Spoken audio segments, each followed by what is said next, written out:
Hello, good evening, welcome to another Friday evening on Easy 8's Online Painting Club. My name's Danny. For the next 2 hours I'm going to be sat here live with you, painting your miniatures, keeping you company, keeping you motivated, keeping you inspired, hopefully.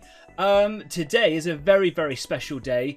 And on the most special of special days, things are going wrong, hence being a little bit late. I apologise for that. I know that there's a bit of humour in the market out there for Danny's always late. We've actually had some catastrophic video failures this evening. Literally, as always, as I was about to push the go live button. Anyway, look, well, I'm looking forward to a really, really fantastic evening. Can you believe we are at episode 200? I'm going to get more into that in just a minute. But first of all, I just wanted to see who's in the live chat. We have got Table of Horrors. That's Shiv, who's moderating the live chat today. We've got Staff, we've got Kez, we've got Adrian, we've got my dad, Jeff. Hi, guys. Thanks very much for coming along. I'm really excited for this evening, and I'm going to get into that in just a second. If you are new here, Easy 8 is not a tutorial show or anything like that. There's loads of that stuff out there. Go and find them, but not right now, because you're here live with me and the other guys over here. It's just a place where you can come and hang out, get your stuff painted, because I'm sure that, like me, you've got hordes and hordes of unpainted grey plastic. This is a chance for you to get some colour on your grey with some company, right? That's the whole point. It is warts and all. It is unscripted, very, very bad, low budget, and I'm not even a good painter. So, in fact, you know what? You should probably just go. Don't go. If you're new here, please do consider very much subscribing to the show, because subscribers are what make the community grow. That rhymes. It just kind of flowed. Oh, it's still going. Table of Horrors says Takoko is here as well. Oh, brilliant. Hi, Takoko. Thanks very much for coming along. Yeah. What was I saying? Subscribe. Yes. We're at a record number of subscribers, and I think that the number can keep on growing if you go and push the subscribe button if you haven't done so already. And if you have, go and chat with some friends, and if you think someone might benefit from this show, from this community, bring them along. Hit the little subscribe button, hit the little tiny bell icon, so that if I do a surprise video, which I seldom but sometimes do, it'll let you know when I go live. Some people go, oh, I didn't know you were going live today. Hit the bell icon, it's what it's there for. And I'll tell you what really helps me out, if you push the thumbs up button. I'm just going to take a swig of my water. I don't have tea, I left the milk outside. Long story. Yeah, you hit the thumbs up button. Go on, do it. Do it now. I dare you. Go on. That tastes like dish soap. Fantastic. Any way that you interact with the show, be it subscribing, thumbs up, chatting in the live chat, or if you're watching it back on the replay in the comments when that goes live later on, it really helps the algorithm. All hail the algorithm. It really helps the algorithm so that other people who don't know about us can come along and see what it's all about. And if they want to stick around, great. If not, let me know what we can do to make it different, make it better. But it's just a place where you can come and paint your stuff. Anyhow, Stuff says, did it? Did what? Hit the thumbs up button. I thought you're subscribers. You should be a subscriber. You're one of the founding members of Easy 8. Please hit the subscribe button if you haven't done so, Stafford. Anyway, here we are, episode 200. Episode 200 marks a very important spot in Easy 8's life, because if you consider the average show is about 2 hours long, it is 4 years. It is 400 hours of live streaming and uniting people within the hobby world. It is over 200 people to come along and join in the show and subscribe. We travel up and down the country, going to different places. We even actually have been on other people's podcasts. I've podcasted with people in the US, spreading the joy of the community of hobby painting and things like that. And there's so much more to come. We go to the Tank Museum, we go to painting shows and hobby shows and craft shows, and we even get our own little table spot in the Recon show up in Bradford every year in December. And it's been a really incredible journey. So much so that I really thought it was important to do something special for the 200 episode, and I was desperately clamoring at something to do, and I found something to do, and then I had to make it happen. And then literally just under 2 hours ago it came together, and I set everything up, and I was about to rock your world, and everything failed. And well, what I want to do is I want to introduce you, if you don't already know, and to those who haven't seen for a while, I'd like to introduce you to Kyle! Yay! He's back! He's back! So for those of you that don't know, Kyle was the other person behind Easy 8 in its first streaming days. Is the co-presenter of the show. How are you doing, pal? Oh, yeah, great to be back. And just, wow, 200. 200 episodes. And a few other bits and pieces in there as well. But yeah, like the 200 live stream of the Painting Club. Now, some of you might notice that Kyle is a little bit out of frame. That is because we spent, about half an hour earlier on getting the audio levels and all the videos all locked in, all ready to rock and roll. And then literally just about to go, and it was just, you shrunk into a tiny little corner and disappeared. That's about it. So I've only managed to sort a couple of screens out. I'm a little bit off to one side. And as we go through the show, it is going to look terrible. But we managed to pull it out of our asses in the seconds before going live. So here we are. Kyle's back. He's back. He's back. He's got stuff primed, ready to paint. You had a bit of a nervous priming moment just before we went live, didn't you? Nip out in the back garden, go put some primer on some stuff. Yeah, I got so excited to be back on the show. I'd had a think. It was a really nice chance to actually go through my massive box of shame. Took me a bit of a trip down nostalgia lane because I haven't really touched the hobby much since I left Easy 8 all that time ago. And it just brought back a lot of our time from not just Easy 8, but all the hobbying we did before that. I uncovered Van Saar Gang, I uncovered my fake character sheet. All sorts of things came out. From the nerd days, from the days of Nerdvana. From having Nerdvana and a solid group of nerds to constantly play games with. Times have changed, but it's honestly, mate, it is really great to have you back. And I'm going to be really honest with you, especially with the hazardous winter that I've had. Things are probably going to get emotional as we move through the show. But that's what it's about. It's about bringing people together, isn't it? That's what it's all about. If anybody in the live chat, just while we're here, I did do a couple of little private tests earlier on, but if anyone is struggling with the audio, especially on Kyle's end, let me know because I might be able to adjust it as we go through the show, but it should be all okay. It's actually the best quality audio that we've had from Kyle ever. So that's what happens when you're not running it off your laptop in a room downstairs in the house. I've actually got a dedicated computer. It is a little bit laggy, but it's great. My dad says, can we say ass? Can we, Kyle? Can we say ass? I think so. I mean, I've said it. I've said 3 times now. Ass, 4. There you go. Cool. Ass might come round. Foxhole Games has joined this evening. Yo, hi Foxhole, how you doing? I'm going to call you Foxhole Games, not Foxhole, because it sounds a bit rude. Hello, Foxhole. Foxhole Games, that sounds much better. Shiv says, less than Optimus priming, nods sagely. Yeah. Cool. So, Kyle, what projects are you working on this evening? What are you bringing to the table?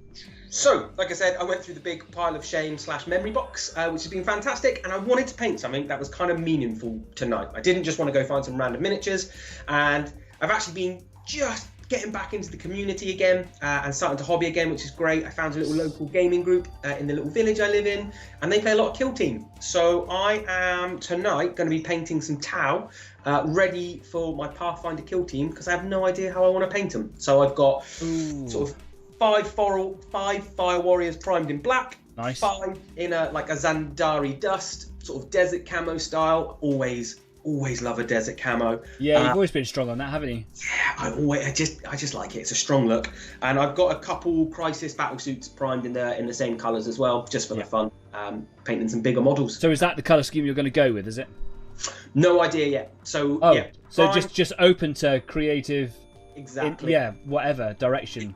The idea is I'm hopefully going to end up with 10 different paint schemes by the end of the night. even if it's just some splashed on colour to start to see what I like and go from there. Are you open to some suggestions from the live chat?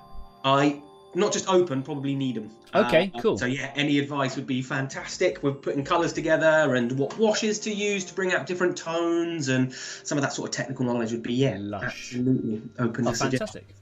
Oh, well, there you go. Cool. So if you are interested, you could always drop in on the live chat. If you want to take some photos or send some media over, of course, we're not just here on YouTube. We're on Facebook as well. We're on Instagram, but that's just a place where you can view some of my stuff. And I'm not really present on there all the time. You can also join us over at Discord at the Easy 8 After Party if you want to, where I and perhaps Kyle and some of the live chat guys will come and join us for a video chat just to kind of chill out together after the show has aired. So you can drop some media in there if you want to, like images, pictures, but let us know what it is that you're working working on this evening as well, because it's not just myself. You've noticed that there's another Blood Angels fan in the live chat, haven't you? Yeah. Yes. Yeah. After the show, I'm going to share with you some pictures that Shiv has done. He's working on some exquisite, and I do mean exquisite, gold painting for some of his Blood Angels, because they're not just all red, some are black, some are gold, etc. If I said the perfect chrome gold, yeah, mate, it's so shiny I could trim my beard in it. It's, yeah, but I won't, because it's his models. Foxhole Game says, I vote Filthy Xenos. I am a big Xenos player. Kai's also a big Xenos player. Loves the Tau. Who doesn't love Tau though? Love that manga element in the grim dark world. In fact, these Tau that I've picked up, you got for me. I paid you for. These are the ones that you went, I found these on eBay. Do you want them? And they have sat grey in my pile of shame since that day. Is that them? This is them. I remember, because for those of you that don't know, Kyle and I used to work together. Is how we know each other. And we had a team meeting, didn't we? Like with a whole staff team. And it was like seconds to go, and I was like, dude, get it now, bye. And let's sat down in the meeting, and it was in the bank. Yeah, that was cool. Do you know how long ago it was you were last on the show, Kyle? I would have to say, because I know an exact date and time.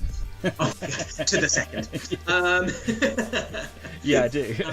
Okay. You're making me look like a bad friend. You're not at all, mate. I reckon. Oh my gosh. Because you're on Skype right now, and the Skype call shows me the timestamp of the last video call, and the video call started on a Friday at 18:38, so it was a quick sound check before we went live on the 9th of April 2021. Yeah, so nearly 3 years ago, man. So it's really, really cool to have you back on the show. I'm just stoked. There's an energy here. I had to relearn how to kind of present the show by myself a little bit. That's fine. You know, people's lives go different directions, and you kind of got to find that energy that comes with a duo. Yeah. By yourself, and it was very much join Danny in his attic, but now it's joined Danny in his attic and Kyle in his surfboard room. There it is. Hey. So maybe a little bit about where life took you. Oh my gosh, yeah. So I was going into my teacher training, which is why Easy 8 unfortunately got sidelined for me. It has a hectic year. And since then, I have qualified as a teacher, taught, and left teaching, which is quite a common pathway in teaching. It is. My partner did the same thing. Yeah. Yeah. Yeah. So I'm actually back to what I love doing and working outdoors again. And in fact, even better, I work for an outdoor charity, and we work with young people with additional needs, tough starts in life. We've got a beautiful 60-acre site with 5 deep water quarries in, and yeah, it's a really awesome. Super cool. That is really, really good. And I've recently just started my new job as a chief instructor at what is very quickly becoming a prominent rising force in the world of outdoor activity pursuits, qualifications. So running apprenticeships right from the ground level apprenticeship schemes right up to high level mountaineering awards and things like that. And I've come in just at a transitional phase. Literally, I joined and the company got bought, and I thought, am I literally walking into a job to just get made redundant again? And we survived, and we came at the other end shiny and happy. It's been very, very daunting, very, very scary, but I've been kind of given carte blanche to just kind of go and do what I need to go and do. And I've got a really lovely team, and they're all much, much younger than me, but they've all been really, really kind and really, really sweet, and they've invited me in perfectly. And yeah, in a really good place considering the total devastation that was winter. Yeah. That's really great to hear, man, because this as well is our first catch up in it is. Yeah. Well, so. I was literally driving home from said work, and I got a call from Carl in the car, which I couldn't answer because my Bluetooth wasn't on. And we had a quick, very excited conversation in the car park, and here we are. Yeah. Is this the beginning of regular spots or dip-ins occasionally over the future? Yeah, 100%. Yeah, I've got much more structure back in my life again, and like I say, trying to add the hobby element back in, and just I mean, the whole reason you hobby is for mindfulness. Absolutely. Whole point. I said it last week or the week before. I'm sure where I got quite emotional just before I pushed live, and I was really struggling because starting a new job's just scary. I've been doing that job, man, for 17 years, and to have it taken away from me so quickly, it was a lot to deal with. And this, and I do get people reaching out through Easy 8, saying that it's a place of mindfulness and mental health, positive mental health, whatever. So Easy 8 will always be around. It's great to have you back on the show, man. Thanks, man. Cool. We've also just got in the live chat. There is Crumbs Studio in there. I don't know if I mentioned Crumbs earlier on. I'm sure I did. But Crumbs is a regular as well. Hi, mate. How you doing? And we've also got Out of This World Models and Minis. That's John. He's all the way over stateside. Runs his own channel called Out of This World Models and Minis. And he's just a really, really cool dude who just paints what he wants. I've been watching his ability grow and his show grow. And he's just a really, really nice dude who has supported us from pretty much the beginning. Have you interacted with John before, Kyle? No, I don't think I have, actually. But I'm also really bad with names, so I'm really sorry if I have. It's John. There you go. Easy. Hi, John. There we go. Thanks, guys, for coming along. Right, I'm going to take us over to the workbench now. And because it was all quite quickly made, I don't have you on my hotkeys over here. So I'm just going to have to use my mouse. I'm just going to have to go old school, which is kind of, it's nice, isn't it? Let's go old school. And I'm going to take it over to the workbench. Or maybe I can use this button here. Here we go. Oh, there we go. So Kyle's in the live chat. It's a little bit laggy. Things are working okay. What's going to happen as we move through some of the scenes, which I always try to make look polished and flashy and colourful and whatever, they're going to look a bit rubbish because Kyle's video will diminish into some little screwed up corner somewhere. I'm really sorry about that, but at least we've got audio and we can see you right there now. So yeah, here we go. You absolutely have to trust us that it was flawless about 3 minutes before we went live. You just gotta take it on faith. Well, it really was flawless. You know what? The videos are actually on YouTube, and I can make them public if people don't believe me. But we were doing stupid Anchorman impressions, so I'm very reluctant to want to do that.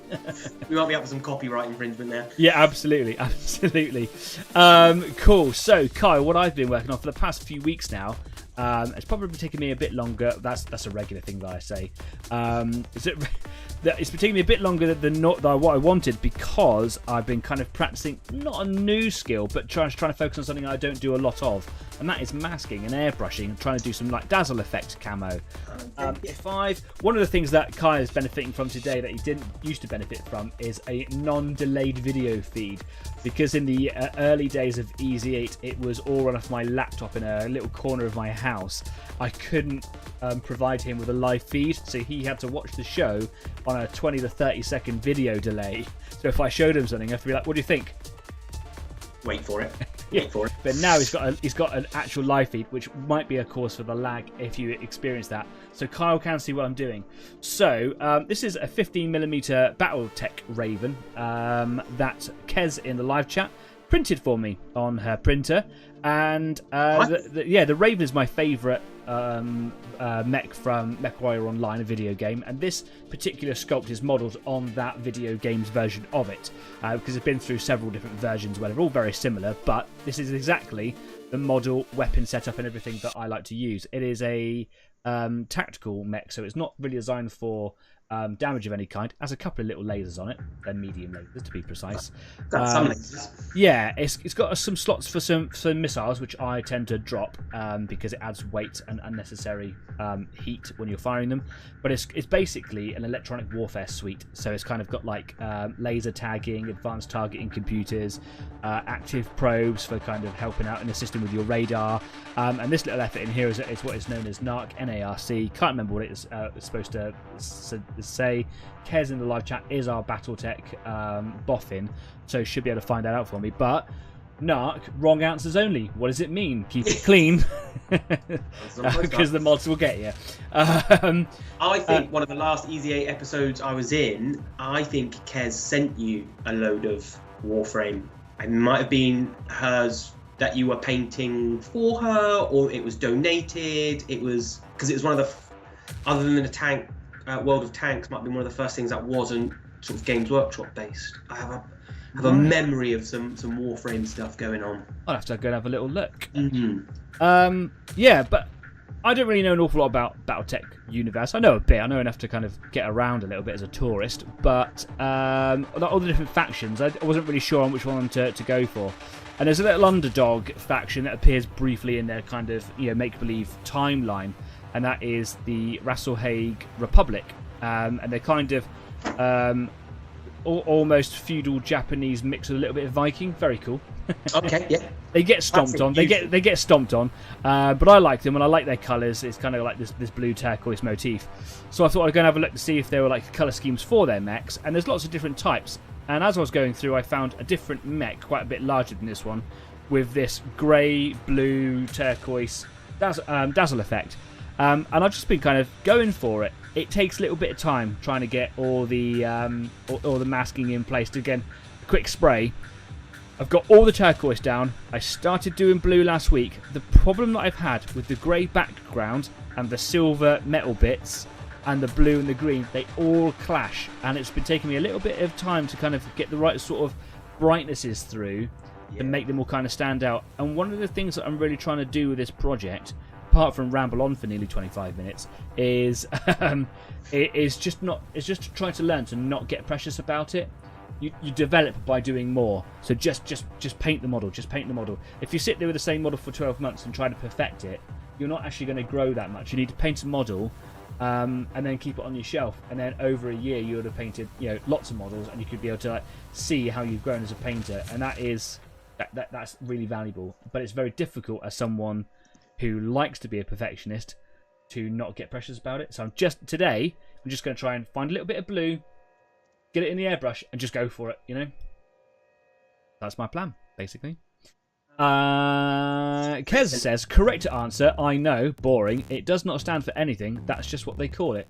What? Nope, unacceptable. Change that immediately. I now don't like you. Right, so for ease, I'm going to take the mech apart.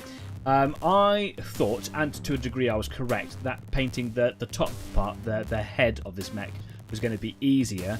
But when you're kind of getting in between these bits over here, it's quite difficult to get the masking tape in place properly. And because of that, I started to rush in a few places a little bit. And if you look really carefully, really closely, you will find a little bit where paint has leaked out from underneath bits of masking tape. Because it only takes a couple of goes for the paint to sort of lift the tape off the model, and then paint can kind of run in underneath it. Again, trying to not be precious about it, just trying to do the best job when I apply the paint. Because that can be a little bit trickier, I'm going over to the legs. I'm just going to start right from the beginning, from the leg that I first started on, which was on the left leg, right at the top up there. So, I'm going to get my airbrush. Oh, just boot it up there. Wonderful. As always, just check that the airbrush is running smooth, because I didn't clean it last week. Yep, sorry about that. There's something you just said, Danny, that resonates as well with why I've always struggled with the painting side of the hobby, and that is the perfectionism. I get the idea in my head of what my models want to look like, but I've never spent enough time really practicing the craft. And I know I get better, I've just got to put the hours in to get better, but then I get nervous that I'm not going to paint them, they're not going to turn out the way I want, when actually I've just got to paint more. And it's okay that they don't come out heavy metal quality. It is absolutely fine. Get paint on. Very, very rarely is anyone ever going to sit down straight away and pull off a Monet. It's just not going to happen, is it? And I'm sure, like, Monet might have been at the random outlier in that field, but even he probably started somewhere, and it's just constant practice. And you want your stuff to look the best, don't you? Of course you do. That's just personal pride, and you want it to look good on the table, and you want your friends to be able to look at it and with genuine sincerity go, that's really good, rather than going, oh, that's good. Oh, it really looks like you tried. Yeah, better luck next time. Yeah. Or my favourite. Yep. Yeah. I also need to get away from dry brushing, because I did get lazy knowing I could get quite a nice scheme. I really like the way my Blood Angels came out dry brush. Interesting. But it made me, I think, made me a bit of a lazier painter, because I was like, oh. Right. So you didn't feel that you were really exploring the potential growth that you could have had. Yeah, exactly that. It's a technique I'll always keep, and I'll definitely keep, continue to use it, but right time, right place. A tool in the toolbox, rather than the total technique that you want to bring. Yeah. Understood. For that grim dark style, I was going for the Blood Angels. I think it worked great. Sort of It really did. Yeah, came out great. I really liked it. A lot of sort of like negative space, left a lot of black on the model in the right areas, and I think it looked really, really good. That's a really good term, that negative space. I like that. Tell my partner's an artist. I've heard her say that before. You could also tell that we're both like sports coaches to some degree, because here we are talking about like personal growth and things. Yeah. I've got a great idea for a CPD development. Yeah. Let's sit down and map out your future. Yeah. Okay. Cool. Let's move away from that world. Yeah. This is the place to have a break from that. Yeah, it really is. Okay. Paint's just clumped on the end of the needle. And even though it could probably operate quite well, it's just an area where paint will grip hold of later on and start drying. So it's just going to create blockages later on down the line, probably quite soon. Problem is because I've started a new job and been working a lot. I have not been so proactive in the workshop. But also last week, Carl, you're going to love this. Last weekend, so I had to do the show on a Thursday because on Friday, me and my partner were leaving. And they've got all the original costumes and whatever, and I never thought I'd really be interested in all that side of it. Turns out I'm wrong. I'm really interested in all of that, and it was really humbling to be there in it all. It was fantastic. And they say it takes about 3 hours to walk around the whole studio. 9.5 hours later, we were getting so tired we had to come. Yeah. We did a little test on an app on our phone, the official app on our phone, to find out what houses that we are in. I'm going to give you guys a guess to work out what house I'm in. Was I Gryffindor, Slytherin, Ravenclaw, or Hufflepuff?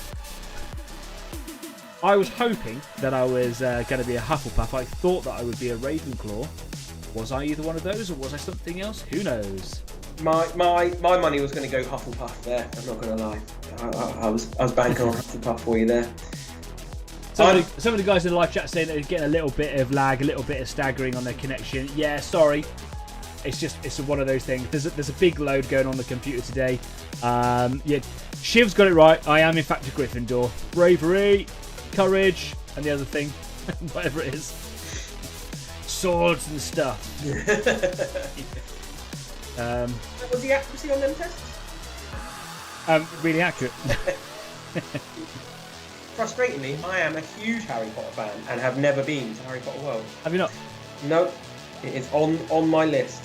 Mate, it was absolutely worth it, and off the show later on I can share with you some hotel suggestions, because we stayed in a hotel that was probably the most affordable, but it was also literally around the back.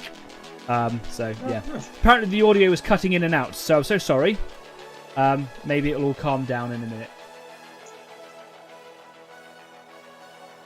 I'm gonna be quiet for a minute. I was gonna say I'll do the same, and we'll just see it first. We'll just shut up for a second. I actually have an audio issue of my own, which I'm just going to go sort out. Otherwise, it will continue to meow at me. Okay, no worries.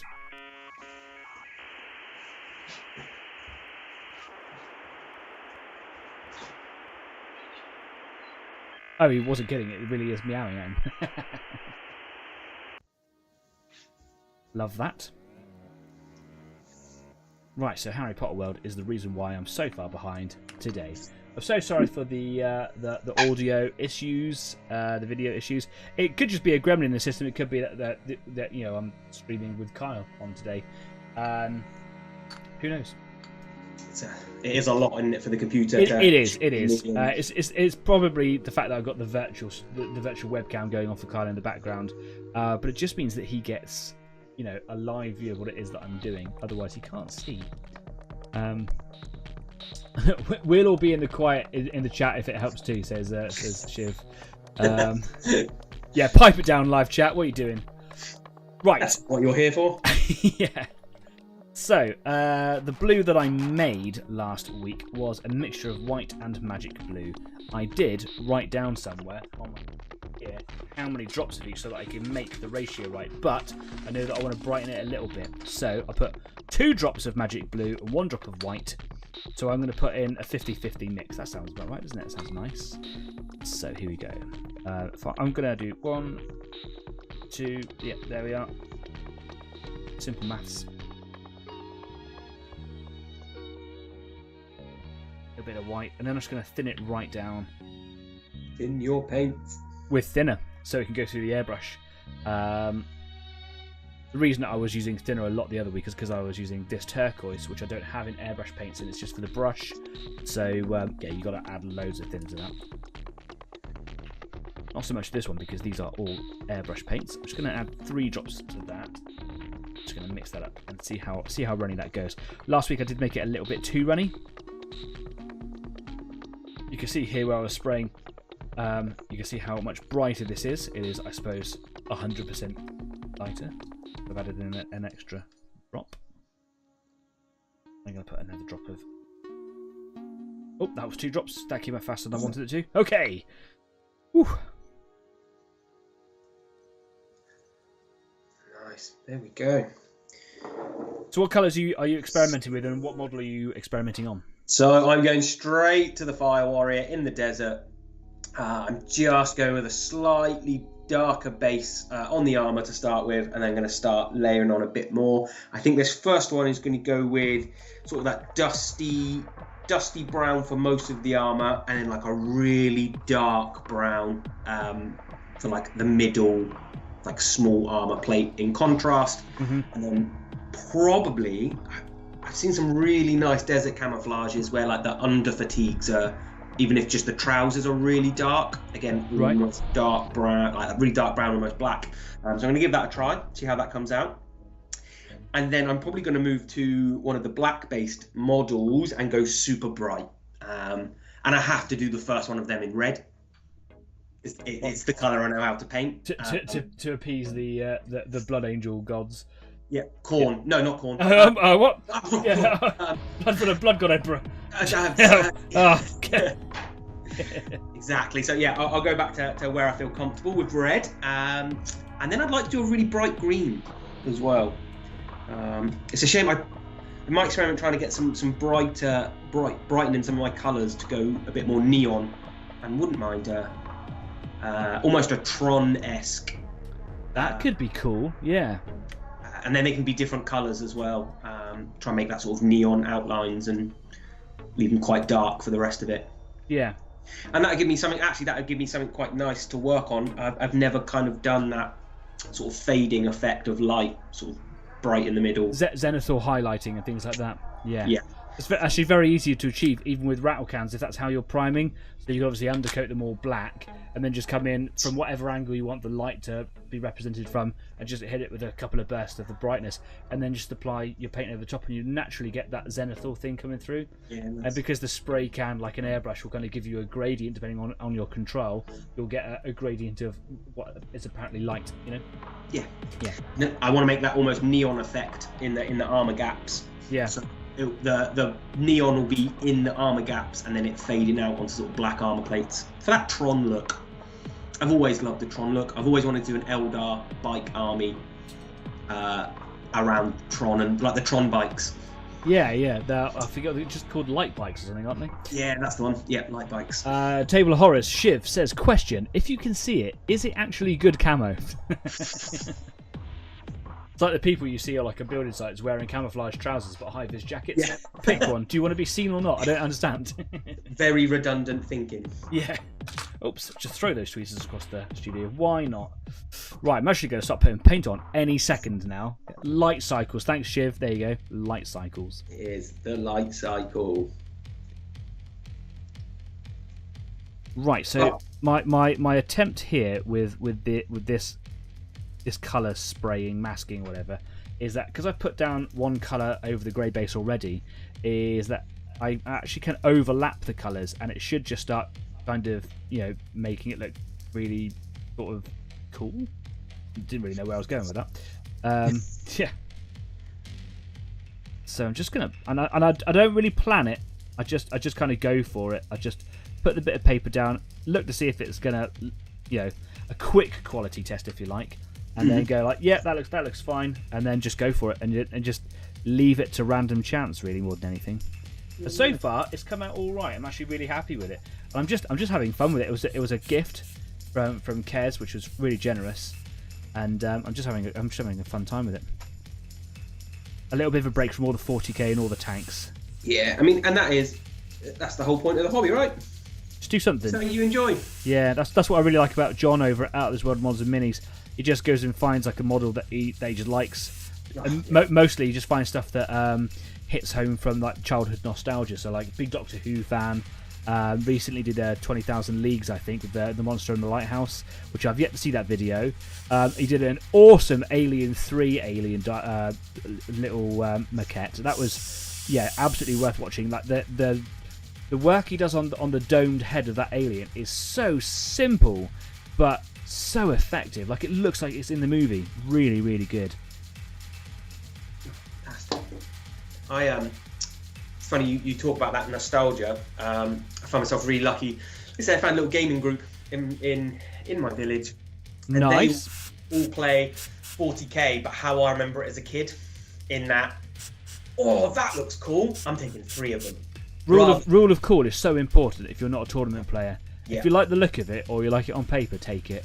Yeah, and I think it's one of the reasons I started to struggle with the hobby. I felt it went really competitive, and it was that sort of meta chase, and I just didn't have that group around me that wasn't like that. And I don't enjoy that. I've always like a themed list. I like a list. You and I got really into thematic narrative play, didn't we? Yeah, absolutely. Yeah, and that is actually something I've been talking about with some friends recently. Just the other day, it is a topic that comes up regularly at. Oh my god, that blue works so well. Oh, nice. Yes. Oh.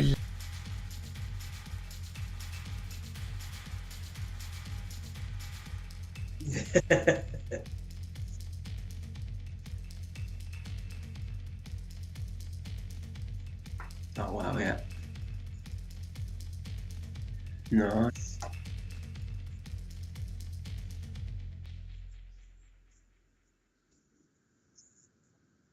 Yeah, exactly.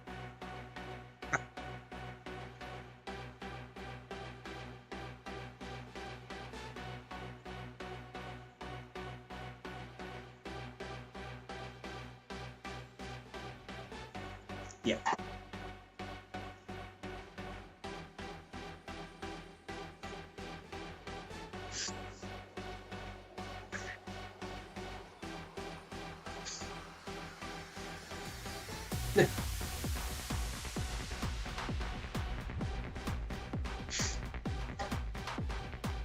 I'm all about, it's meant to tell stories. You can lose the game and win at the same time if you pull that one cool thing off, or that one great narrative point, or yeah, I think I've missed that side of the hobby. And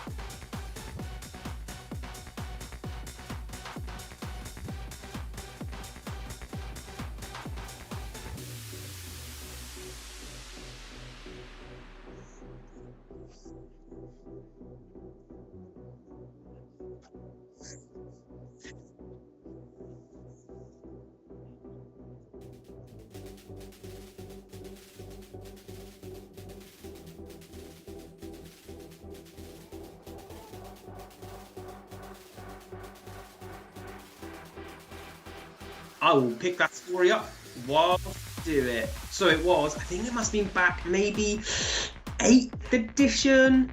Could have been 9th. I think it was when we had the stratagems for Blood Angels, like On the Wings of Fire, I think it was called. And it was just mega fun. It was one of those games where I just got to really use the toolbox of the Blood Angels, and it felt like a Blood Angels army. I love a themed army. I think everything had a jump pack. That's Blood Angels. Yeah. Jump packs and chainsaws, lots of Inferno pistols, and yeah, just great fun. So just to give you a heads up, I'm now back in with the audio. I can see that I've got the equalizer there. Let me know if anybody can hear me. Kyle can still hear me. I'm using the same microphone, so hopefully you should be able to hear me. Yes. Could you? I don't remember. I think I pulled that off that game. Yeah. It was first turn you secured your victory.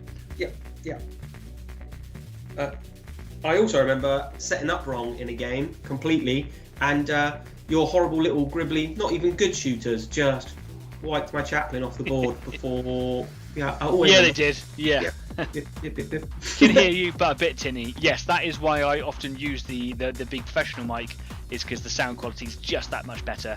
But this little one just seems to be so much more sturdy, much more reliable. Yeah, maybe I just need to get a bigger computer. One of those things I thought about actually is doing a Patreon for Easy 8, so that people, if they feel generous, can donate, and all donations will just go into improving the quality of the stream. No money like that should ever go into my pocket or Kyle's pocket or anything like that. So if you think that that's a good idea and that's the direction that Easy 8 should go in, then let me know, because I'm all ears for it. I've always thought that it should be, a service that is free. It's just a bit of fun. It's a hobby within a hobby. But if people find it valuable and think that it would improve the show and it's worth spending a bit of money on, I would look into and start a Patreon so that people can, show me the money For improvements. for improvements. Yeah, For improvements. to my car. What? I was thinking as well, these Tau, because they didn't actually see that much of the battlefield.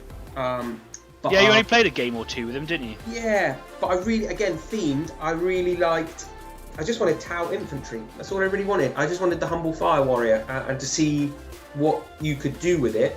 And you did beat me, but on points. And I won the moral victory. Yes. I remember it. Yeah. I remember it. Castled up with loads and loads of fire warriors with all the overlapping buffs you could ask for. And as your Gribblies ran towards me, they mowed them down until you got into charge range. Then you realised charging would mean everything overwatching, and then the Tyranids suddenly developed a really clever understanding of how to play objectives and ran back away again to play the objective game. And I remember that specific part, actually. yeah, that's the one. But hang on a minute. Let's go over here. Yeah, fun days.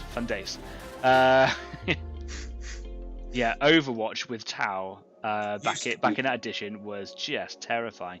Have you played much of 10th edition? I managed to get a couple games in, actually. Yeah, I have had a few games of 10th. What do you think about it?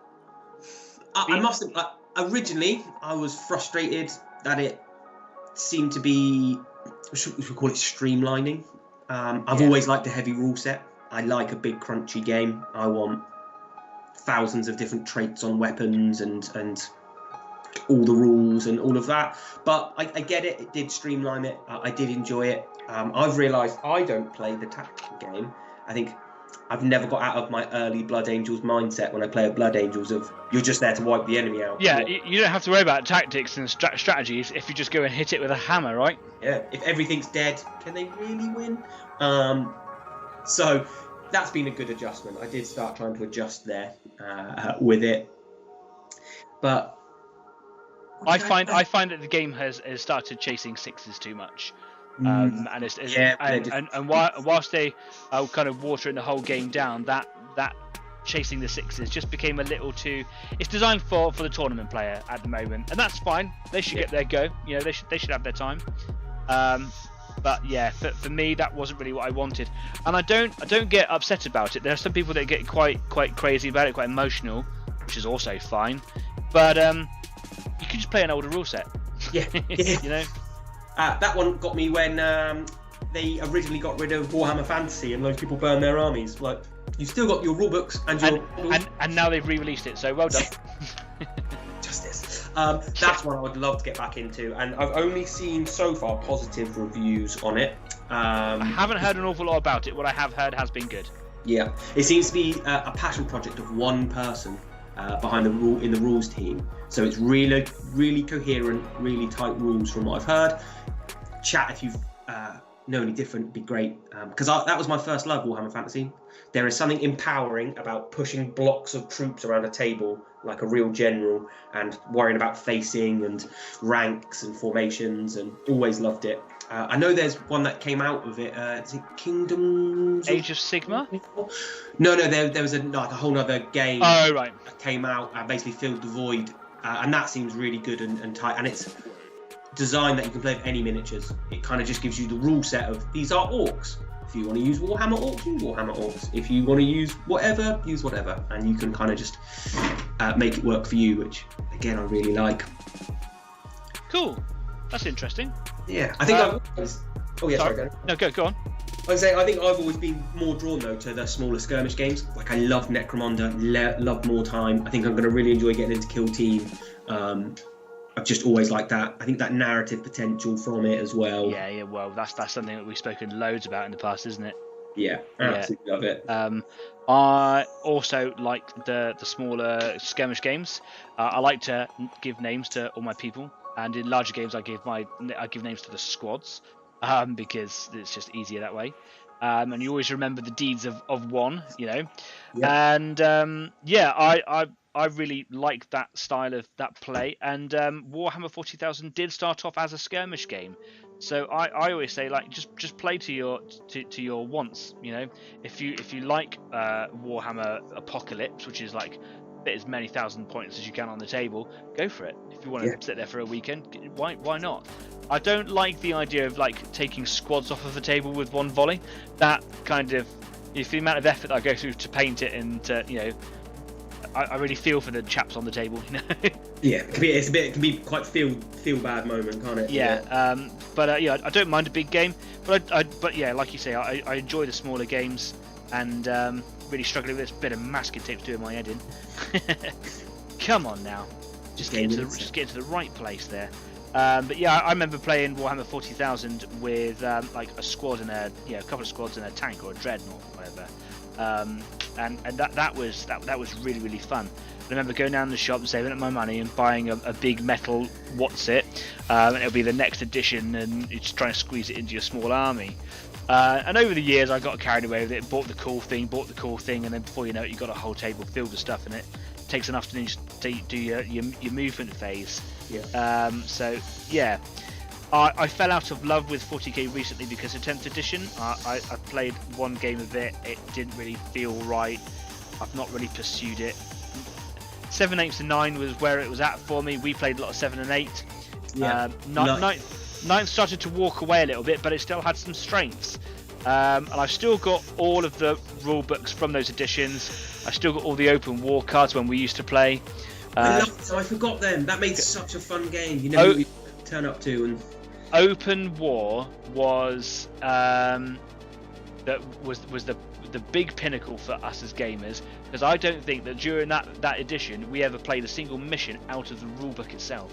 No, the combinations that came out of that deck of cards was fantastic. And in the second half, I'll go and get them because they're just behind me. But I never leave the chair. That's on stream. I just don't do it. Can't do it. There's lots of stuff going on in the live chat. I'm just going to do a quick check now to see what we're talking about. Staff says in 10th now, Overwatch has been properly nerfed. And then there's Crumbs talking about swiping cards and dances. I think I'm just going to avoid that chat for a minute. Thoughts on Overwatch being nerfed in 10th, Kyle? You played a bit more 10th than I have. Yeah, it's one of those things that I think, like Tau, for instance, where it's such a big part of their play, I think would have fed really well into them keeping a strong Overwatch. And then you could see why it potentially got weaker. I like, one thing I do like in 10th compared to 9th, because I think it started getting nerfed in 9th as well, is that you can use it when opponents move and things like that, so it's not just That's how it used to be, wasn't it? As you could shoot in the opponent's movement. Yeah. But yeah, I think the biggest thing I'm struggling with 10th actually, and it was something you spoke about, I struggle with the customization. They've made it really monopose kits. They've made it. Didn't they? A lot of that chance to make your own cool captain and really feel like it had a place on the board. It's really revolving around named characters now. I've never liked named characters in my armies. I want to make my own narrative. Again, I want to have my own character. My own heroes that I make. Yeah. My own chapter, my own hero, my own craft world, whatever it is.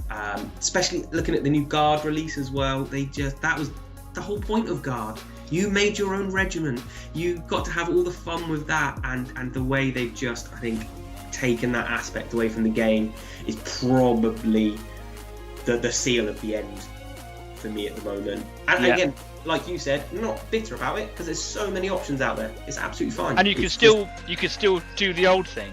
Yeah. Don't set fire to your army, Kyle. No, absolutely not. But there's so many other game systems out there, and it's one of the things I loved with the role-playing games. And when D&D was the thing that hooked me into tabletop role-playing games, but then moving away from it was phenomenal when you realise the scope of what else is out there. So wanting to do that with miniature games, Infinity is one that I really want to look into. I've got the rules for them, I've just not played them. I want someone to help me into that game. We've in the community, joins us sometimes in the live chat, is Brethren War Games. Is a team of people who created their own rule sets. I met them down at the Exeter War Game show last year, and I hate to say that I still to this day haven't played the game, but they kindly sent me all of the rule books for the game. They're sat right down here beside me, but it's Ancient Warfare and I don't really have the miniatures for it, but so it's just a case one day of like me and some of my friends going, oh, do you fancy playing something different, get some proxy models out, play with the rules, see how they are. But it's supposed to kind of bring all those elements of what the community really wants into the game. And from what I've seen, like there's been no sort of negativity based on the rule set. It seems to be a really delightful game to play, and I hope that its popularity rises as time moves on. But you're right. There's just so much out there, isn't there? Yeah, absolutely. And so many of them have the right idea that free rule books, free updates. I mean, miniature agnostic. Play with what you've got. Make it work. You kind of, once you do, I feel, get away from the Games Workshop model, you go, oh, hang on a minute, why was I paying £25 every year for a book and a new army book? And that's the big thing, isn't it? Is the constant releases of the books. It's just so expensive and poorly done. The day after they release a book, they need to put updates in it and all the misprints and these things, and you think, hang on a minute, there's other game studios doing this flawlessly, well balanced, beautiful artwork, still great lore, and that is always a big hook to Warhammer as well. It really is, and because I don't want to come on here and just be negative, it's a great hobby still. Warhammer is still great, like it's still absolutely got a place. I love the lore. What a lore-rich game to have. It's fantastic. It's my first love. It's my true love in war games, tabletop games. I'll never leave it behind. It's just not right for me at the moment. No. And that's it. I think even when I've had breaks from the hobby, I've always kept up with at least Warhammer 40k. Just the news of it. I'll always look at models. I'm always interested to see people's models and conversions and things like this. And yeah, it'll always be a first love. It's what got me into these games. Yep, absolutely. Kyle, we are due to have a quick intermission, a little 10-minute break. But I've been reluctant to put me onto the going into the intermission screen because your video will go really, really weird. So what we're going to do is we're going to go to intermission now and see what badness I've created today. Here we go. Stand by. So yeah, there you can see Kyle has been squished into a corner. I'm so sorry about that. I genuinely don't know what happened. We set it up. It was bang on perfect. It was, wasn't it? Perfect. And then we went and had dinner. Kyle had a shower, and then I came back and he ruined it.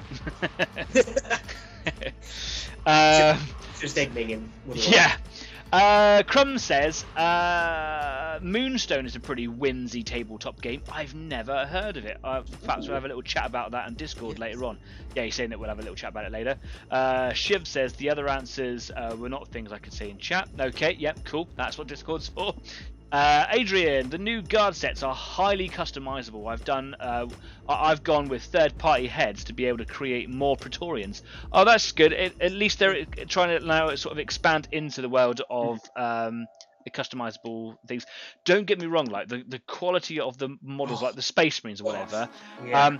I'm a big Firstborn Space Marine fan. Like the original Space Marines. I've got them here. I love them, the original Space Marines. But when you compare them to the new Primera Space Marines, they look crap. Yeah. It's a really harsh thing to say, but their legs look really, really stunted and flimsy and whatever. And I remember that from the original Rogue Trader days, going into the second and third editions, that the same was apparent then. And we're at that kind of epoch again now, aren't we? Really. So yeah, I want to do my firstborn Marines because I prefer the style of them in general, but their legs, now I've seen like the Primar stuff, is a little bit lacking. So I'm looking at third-party printed stuff, but there isn't anything that's generic Space Marines. There's some really good legs out there on Colts 3D, but they are designed specifically for the Grey Knights, so they kind of got like Grey Knights emblems on them, and it's just extra work. So still on the market for it. However, I've still got a whole bunch of Marines that still need to be painted, so that's a project to come down the line. Yeah, Space Marines, man. Anyway, look, we're going to go for a quick break. 10 minutes. I've got a couple of audio things to mute in the background so that when we go to break, you don't hear Kyle go to the toilet or say hello to his wife or whatever.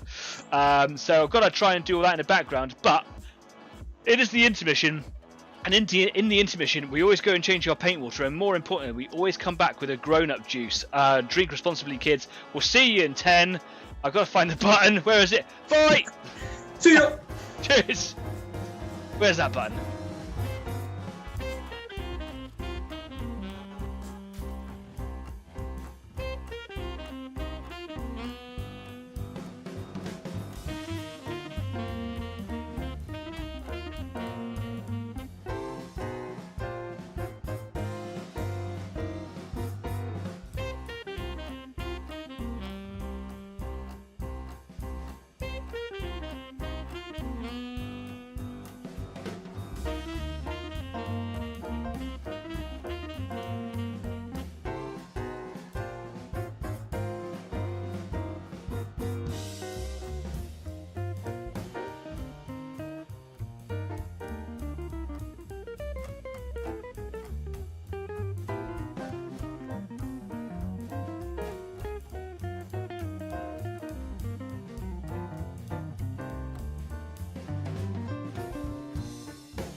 Welcome back from the intermission. I hope you're having a crazy good evening. I'm so sorry about some of the technical issues that we're experiencing today. We've had some clipping audio. My microphone gave out. It might be dying. I don't know. It's done it a couple of times in a row now. And some of the video things that we've had have been shrinking into the corners of the screens. And I can only apologise for that. But what an evening we are having here on our 200th episode of Easy 8's Online Painting Club. If you are working on something this evening, do come and tell us about it, because we do want to know. I'm genuinely inspired and motivated by the stuff that you're doing. If you want to take photographs, put it up on our other media. Do you know there are links to all of our platforms downstairs in the description of this video? So if you want to go and check out our Facebook, our Instagram, our Discord, you can do all of that. But don't do it right now. Stay here for the next hour, because that's how long we're back on for. Of course, I'm not just here by myself today. I've got to find the button because it's hidden all the way down the bottom. I've also got to unmute him. Here we go. It's Kyle. That was a bit janky, a little bit awkward. How you doing, mate? You okay? Yeah, really good, thank you. Having a good evening. Yeah, having a great evening. I think I got more painting done in that short intermission than I did. I'm someone who struggles to walk and breathe when it comes to multitasking, so trying to do this and paint is always an interesting one, but it's coming on. I have gone back to my roots and gone for the Blood Angel scheme. I'm going to go red and like a shabty bone, that sort of off, really like an ivory colour. Yeah, exactly that. And I go like an ivory. So red and ivory. Is there another colour to add? I was going to go mainly red with some ivory accents. So what parts are ivory? Like because are you doing a crisis suit? He hasn't got ovals, has he? I appreciate because everything coming in. It's quite hard to see, so I don't know the quality you're getting there. Yes, it's good enough to see. Yeah. So yeah, a lot of the armor plating is going to be red, and then like the odd bit of the armor plating being in a shab tee. But I was wondering, sort of the main body of it being in a different color potentially. I don't want to make it too big. Are you talking about like the structure underneath the armor plates and things? Yeah, exactly that. So you could go classic, just silver. Yeah, that's not a bad sound. That's kind of what I do, and that might give you a nice bit of poppy contrast. But if you were to do one of my, the live chat's going to go crazy now with this. But one of my favourite things to do with silver is get your favourite silver colour down. Silver can look a little bit cheap, it can look a little bit flat, and it needs some contrast. A lot of people use Nuln oil, which I don't favour. I think it's quite difficult to work with. It's a new recipe in the last few years, which works better than the older one. But if you get... nope, that is the wrong paint. If you get Basilicanum Grey, it is a contrast paint by Citadel, and water it down 50-50, and basically smear that all over your silver, it just brings out cheaper silver paints, and it's just a phenomenal thing. It doesn't have the stark contrast that jet black Nuln will have, so it's a little bit softer on the contrast, which is always good, and it just dulls off the cheapy kind of fake reflectiveness of the glitter that essentially makes up the silver paint, and it just makes it look like proper metal, and it's really, really good. What you've got to be, here's the live chat, Basilicanum wash. Yeah. You got to be careful with it because it's a contrast paint. The whole point of a contrast paint is it dries quite quickly. It forms a homogeneous layer very, very quickly. So if you start happy slapping with it like it's a proper paint, trying to get good coverage, you're going to ruin the paint job, because what will happen after about 4 brush strokes, it will start to form a bit of a gel-like feature, and then you'll drag it and you'll ruin it. And it still happens when it's been watered down. The watering it down does make it last a little bit longer, but basically apply it where you want it, not too liberally, but don't be stingy. Get it where you want to, and then what I do with a moist but clean brush is just pick up with capillary action any pooling on there, and then just let it dry, and it's fabulous. And then you can come in with a slight dry brush or a bit of a highlight edging with the original silver, and it brings out those silvers beautifully. And I bet you that will probably work really well on that colour scheme. Give it a shot. Cool. I've also seen Adrian in the comments put in, so Farsight. Anyway. Yeah. Good I do want to interrupt your flow earlier on, but if I was to do Tau, and I want to do every army, Yes. but the Tau are really good. I saw a really good on a little image hunt for inspiration one day. Someone had done a grimdark red Tau suit, and it was the first time I've seen that a grimdark Tau, because they are often portrayed or painted in a way that is a relief to the grim dark world around them, aren't they? They're the kind of bright, preppy kind of pop art style gun down thing, which is where their inspiration comes from. But this was really grimy, and it wasn't overdone, and it wasn't like a lot of detail on it either. It was very modest, and I've got it somewhere, and I'll try and find it, and I'll put it up on Facebook. And all the other media as well, so that people can see it.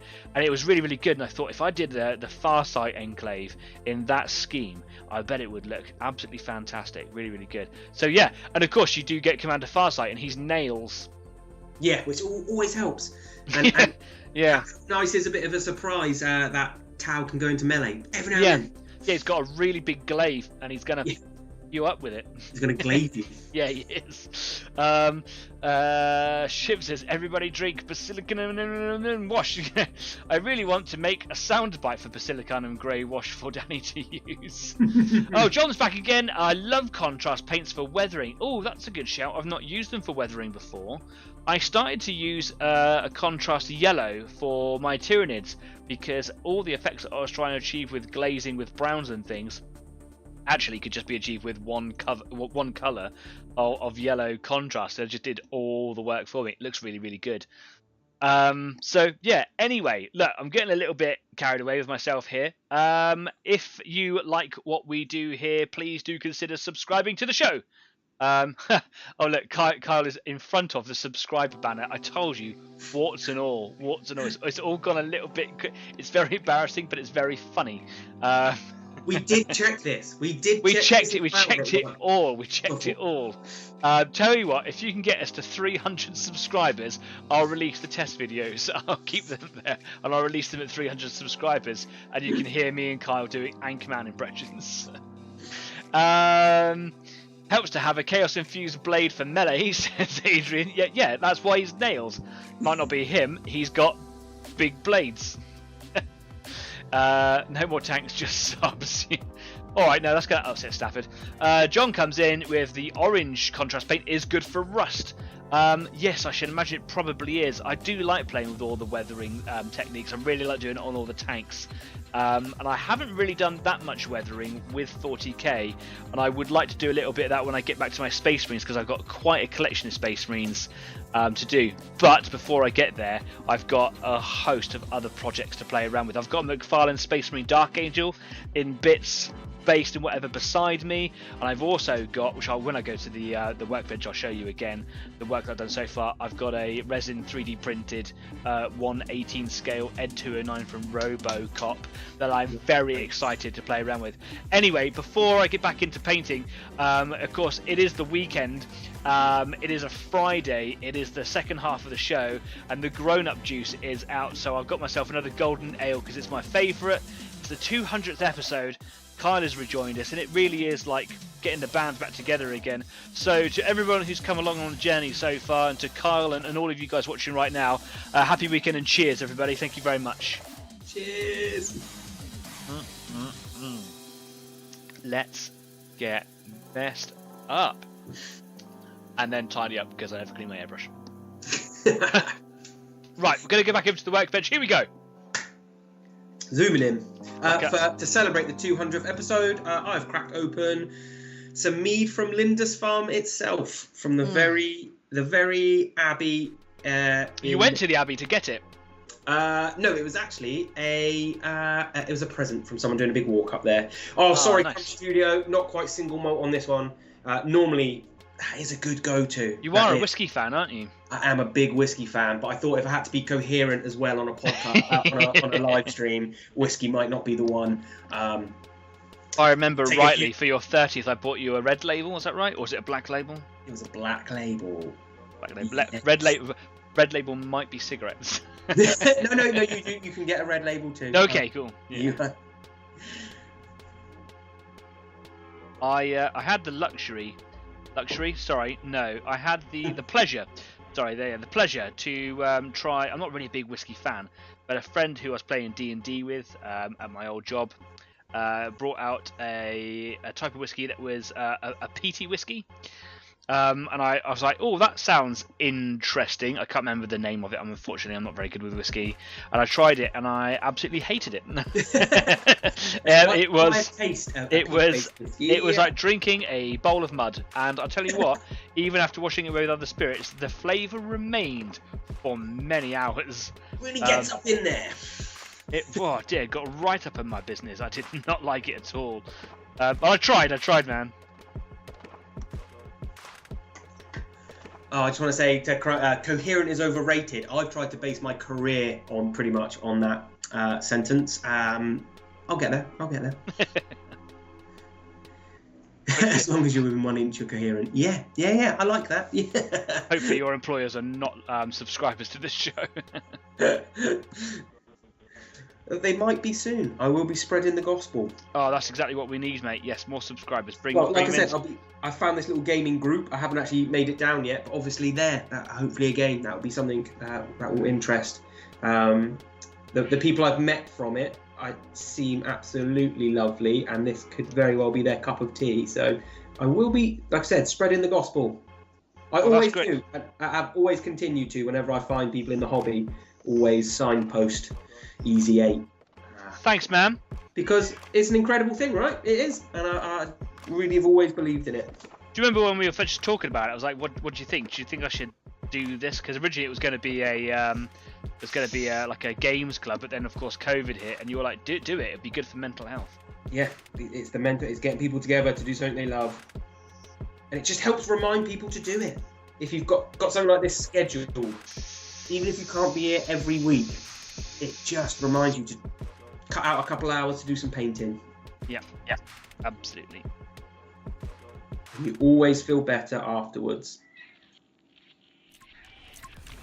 I do get burnout there at the end of the night. I try and carry on and do the thing that I was trying to do, and I'm like, no, I really need to. Yeah, I need to go. It's understandable though. Sit down. The production side of it as well. It's some impressive multitasking. It's a lot. If you were to go back, I have gone back and watched the first episode about 6 months ago, and it is like watching children. It is like it's like a school play, like a little nativity. It was just terrible.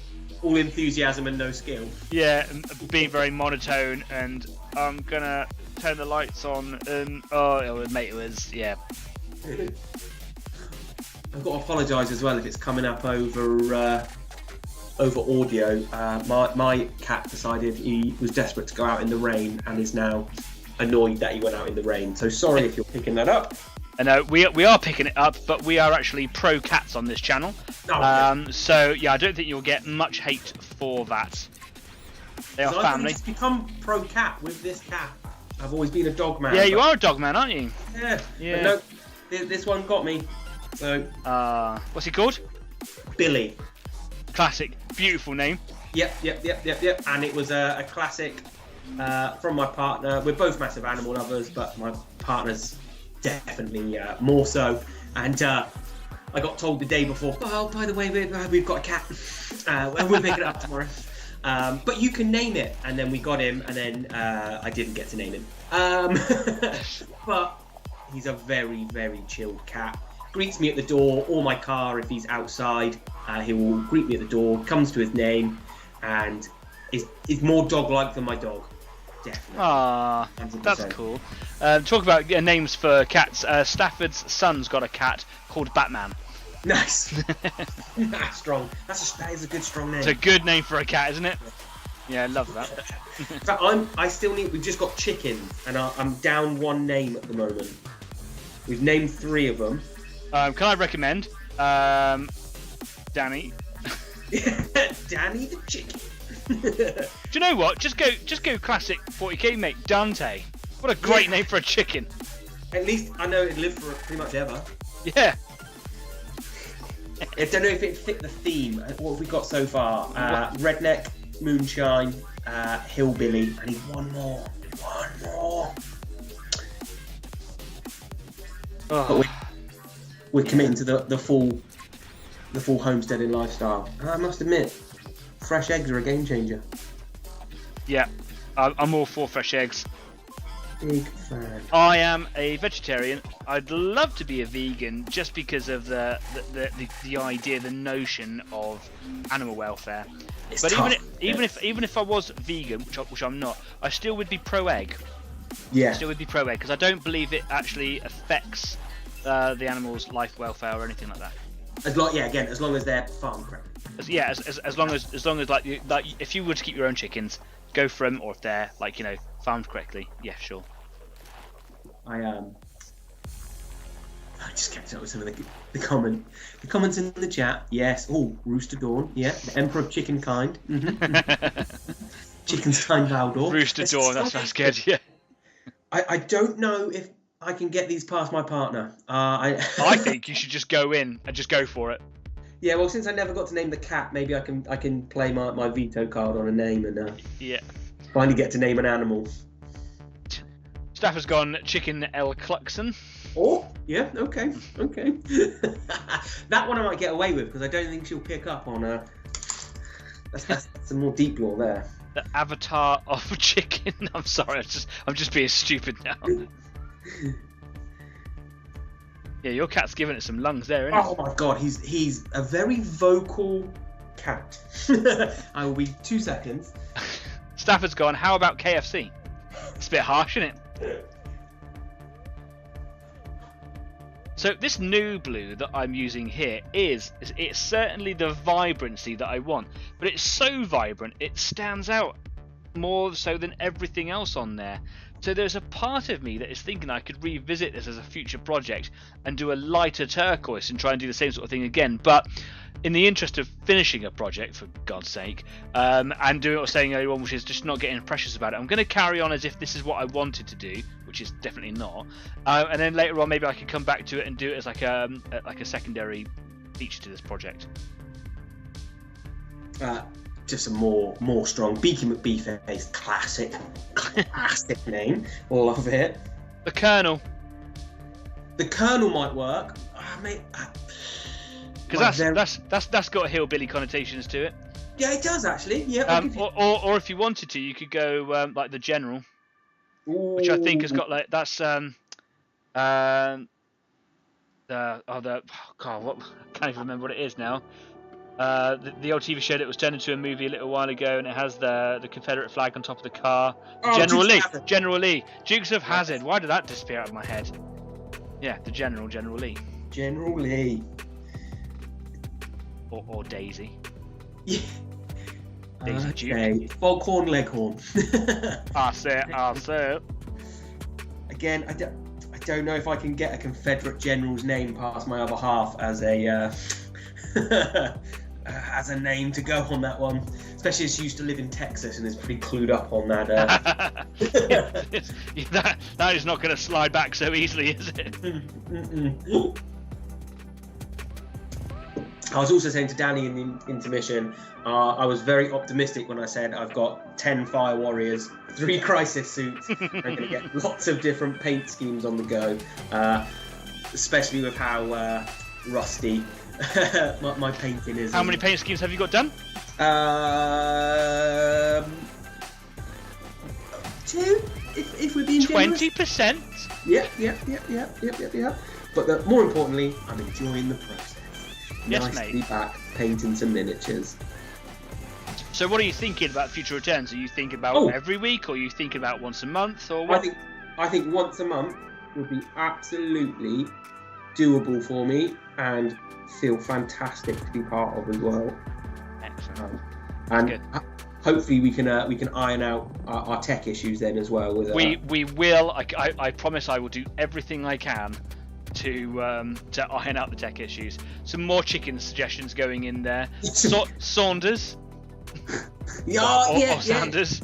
Yeah. I don't quite know how to say it, but Cluckbahanda. I don't get that one. Is that the Shiv does have a much more intelligent form of humour than I do. The big chaos demon. Is that? Am I along the right lines there? Yep. I'm going to go with a confident yes. It's all about the confidence. Every time.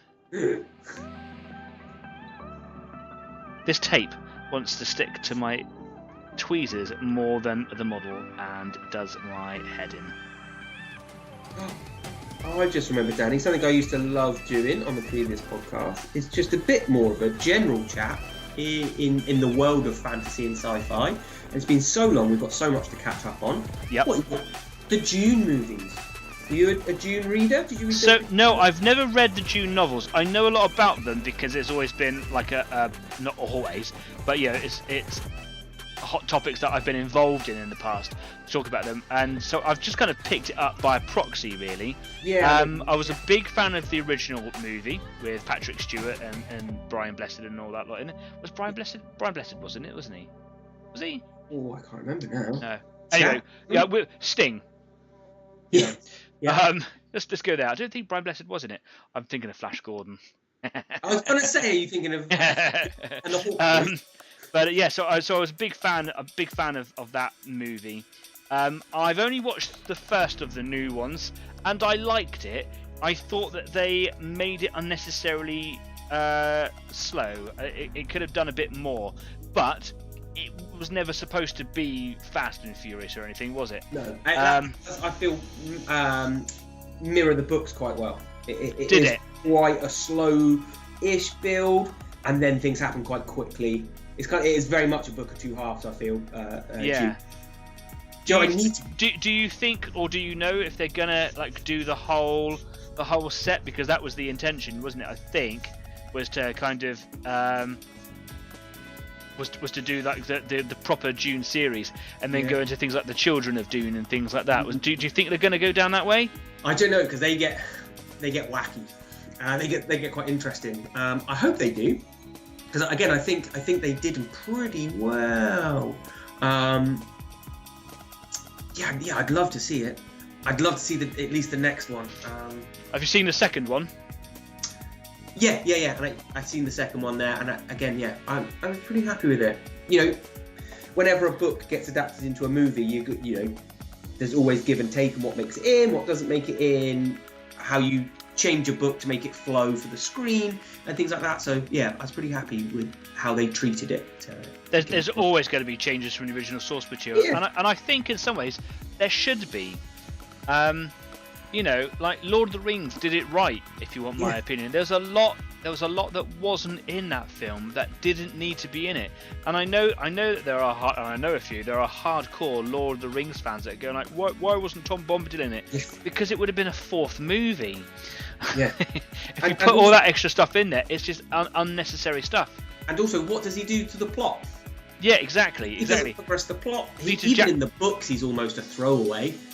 Peter Jackson says exactly the same thing. Come into it more, and then he never really does. So yeah, absolutely. I've always been on that that side of things when people complain about movies that have been booked. Like you've only got an hour and a half, 2 hours. It takes you 8 hours to read a book. Well, Peter Jackson argued the case, didn't he? Well, you got 4 actually. So sit down, shut up. Yeah. I really enjoyed them, and I really liked all the casting. I thought it was really, really good. And the Balrog, of course, was exceptional in that movie. Oh my god! There was so much to take away from it. So much to take away from that movie that I think it's a little bit pointless getting hooked up on what could have been in there. And of course, you know, there's also the extended editions, which in my opinion is the only edition. What casuals aren't what I'm watching the extended editions? Yeah, right. Oh, I've just got to run into the chat as well. Yeah, I thought it was. It's the big bloodthirster of Corn. Right. Oh, yeah. It did. Unlike a certain. And then Adrian's just got a little bit of salt in it. What happened to Cadia again? What happened? It fell. It did fall. It fell. Oh, it did fall. Just checking. Cadia stands. Cadia tripped hard, twisted its ankle bad. Yeah. Cadians may stand. Cadia doesn't. Yeah, I believe they cracked that planet in twain. They did. Yeah, they did. Do you know what? It's really nice to have a community again. To have Warhammer jokes about. That's something I've missed. That's a very specific sense of humour. You can't find anywhere. with that. Do you know? I'm really looking forward to the time that the fandom of 40k or Games Workshop material becomes mainstream, because you could have said the same sort of thing about all the other things out there. Harry Potter is a great one. Doctor Who, Lord of the Rings, all of these things. Game of Thrones, they're all mainstream, but if you'd watched them like 30 years ago, you would have been called a nerd for it. Yeah. But people still call us nerds 40k, and I don't mind that because I am, but it's not mainstream, and I'm really looking forward to this Cavill, Henry Cavill feature, because he can really take the world by storm here. There is no limit to what they can do. They've basically got a franchise for life. Yeah. It's not like, oh, we did 5 seasons and then we're going to decide we're going to call it. You could just carry on, and there's enough people out there, and sequels and different perspectives and different factions we're going to follow in. And I 100% agree with your thought process there. And to have an ambassador like Henry Cavill doing it is phenomenal, because he's such a great guy as well. I don't get starstruck, but I appreciate people for who they are. Yeah. Wouldn't it be cool if he was actually watching the show? Oh! Right. Everyone, start sharing them links. What did they say? 7 degrees of separation. Everyone's connected to... I was talking about this earlier on today at work, and apparently it's 6. I think it's gone down because of social media. But yeah, the original was always 7 degrees of separation. I said 7. Now I was told today it was 6. But Steve Jenkins has joined the live chat. Let's have a big hands together for Steve. Hi Steve, how you doing, pal? Hope you're doing well. Are you doing any projecty things this evening? Steve is not a hobby painter, comes along for the community. Oh. But has managed to get himself a welder for Christmas, because Santa got specific there. Very. And has been thinking about some projects that he could do, planning and making and things. I just spat all over the workbench there. Wow, definitely a Friday. How you doing, Steve? Just hope the Amazon suits didn't stick their oar in and mess it up. Yeah, absolutely. But Henry Cavill, we know from the Witcher series, which was an amazing series, by the way, another mainstream thing.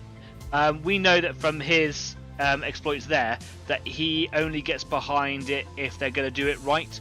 And he is a part of the recent Greenlight, isn't he? So I've got really big hopes for it. And of course, if you've seen the Secret Level episode 5 on Amazon, it is absolutely mind-blowing, and that very clearly has been in the works, in the pipelines for a while, because we know that Henry Cavill's been on the scene at Games Workshop for a year or two. They've been talking about doing this for a little while. Space Marine 2 was planned and released, and it's the same characters and whatever. So it is very clearly a test run, hidden behind, masked behind a bit of a fan video on Amazon. Yeah, cool, whatever. Get it out there for everybody to see. I cannot wait. I was going to say as well, off the back of the success of Space Marine and Space Marine 2, it's getting closer to mainstream. It really is. What did you make of Space Marine 2? I haven't been able to play it. I have nothing to play it on. And I really want to. It looks fantastic. It's not as good as the first one. Oh, okay. That's my personal opinion. Is that story wise, like gameplay wise? Is it? It's gameplay for me. It's user side. It's a little. It's still very good. It's just a little over engineered. I think that they hit the nail on the head with the first one. I liked the animation. I liked the the artistic work that they've done with it. I liked how everything looked. I like the aesthetic, and they've gone very, very high glamour, which is cool. It looks real, as far as something like that could look real. It's very shiny. It's very high end. It's AAA plus and some. But they've made the mechanics a little heavier, just a little bit too much in there for my Luddite abilities. Do you know?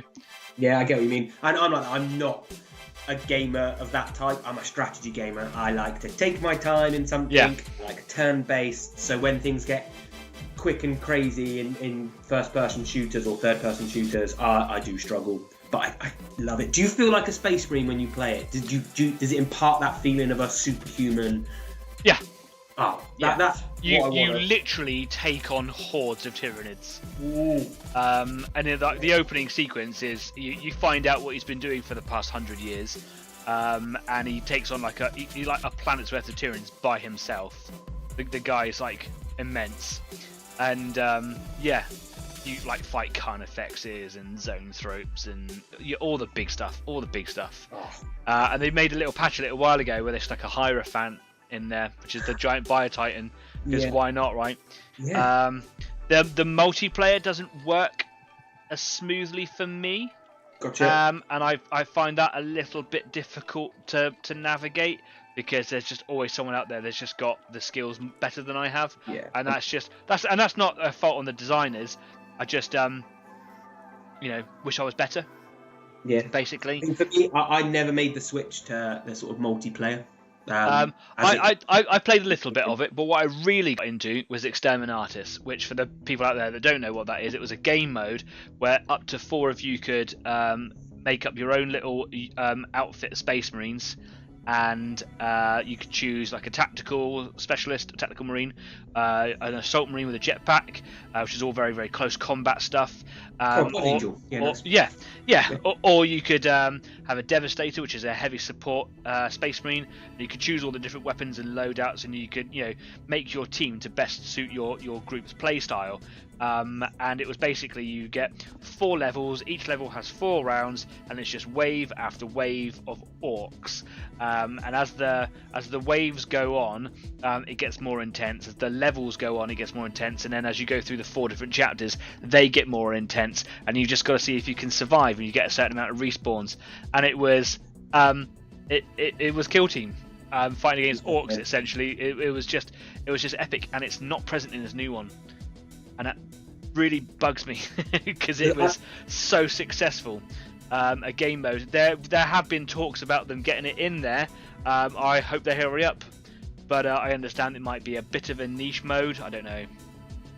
It'd be a shame. I remember how much you used to talk, like, to rave about the original Space Marine, and like sing its praises, and how good that was. So it had a little bit of everything. The story was not over complex. It wasn't oversimplified. It had some great characters. The voice actors were amazing. The plot was a little uninspiring, but for the first decent shooter game story thing, it was very, very good. Don't forget Fire Warrior that followed the Tau. I didn't like it. I mean, I have it. Didn't like it. I also read the novel, which is worse. It's terrible, but it really set the landscape for video games in 40k. And when you pull the trigger for the first time on that bolter, it's so visceral. It is absolutely visceral, and you actually feel like a space marine walking around in it. And they've lost that a little bit, in my opinion. Gotcha. So myself and some people in the live chat do play the game with me, but we got into Helldivers, which was released just a little bit beforehand. And frankly, and this is going to be hurtful because I am the biggest 40k fanboy in the world, I prefer Helldivers. Helldivers is, and I know that there are people in the live chat that are going to join me in this. Helldivers is a third-person shooter made perfect. Oh wow! Okay, it is the video game that you didn't know you needed. It has got everything in it that you want from firing bullets. Nice. It's got humour. It's got gore. It's got playability, replayability. It's got teamwork. It's got strategy. It's got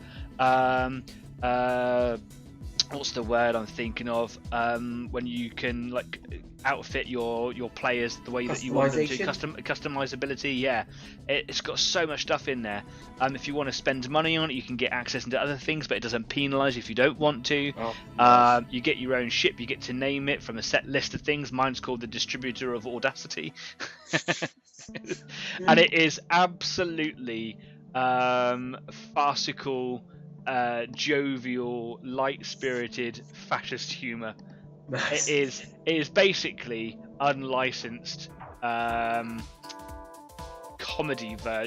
comedy version of Starship Troopers. I was gonna say, from the sort of the memes I've seen and everything I pick up from it is very Starship Troopers. Do you want to know what, Citizen? I think even Casper Van Dien, who played the main character from Starship Troopers, the movie, has actually been on YouTube and played it and talked about it and things like that. Because he's all his success is based around Starship Troopers, so I think he's still very much in that frame of life, you know. And it's just hilarious. Like you chuck a grenade into a horde of enemies, and because it's all about liberty. Liberty is like the buzzword that gets thrown around. Like, how about a can of liberty? Nice. The side of freedom. Yeah, no, it really is. It's hilarious. Yeah, and we'll just have no end of fun. And if I've had a bad day, I'll go get a cold one, go and join in my little bunch of Helldivers, my freedom fighters. Just go and kill some bad guys. But it's it's hilarious, and it's all very tongue in cheek. Nice. And it's got democracy. Thank you, Michael. Yeah. Oh, Mike's joined us as well. Hi, Mike. If you say democracy enough when you do stuff, it counts as democracy, right? Yes. It is like, and do you know what? Like, the tension in the games is perfect. The score. This is going to sound a bit daft, but even the music is made perfectly. It gets more intense when the scene gets intense, and when because it's all about orbital striking in a little bullet down to the planet's surface, because you do. Very Starship Troopers, if you've read the books. It's very much like that, but without the super suit. You just have like armor and a cloak, obviously. The cloaks have got names and motifs. You dive in from orbit from your little spaceship, and you have to do your mission, whatever that might be, and little side missions on the way. Hilarity will ensue, bullets will fly, and then you have to get to your extraction point, and your dropship will come and pick you up. And it is the most intense and dramatic video game I've ever played since Left 4 Dead. Oh wow! Okay. Is it cross-platform? Yep. Oh, because I am a console is on the horizon for me. So I cannot recommend Helldivers 2 enough. Nice. It's really, really good.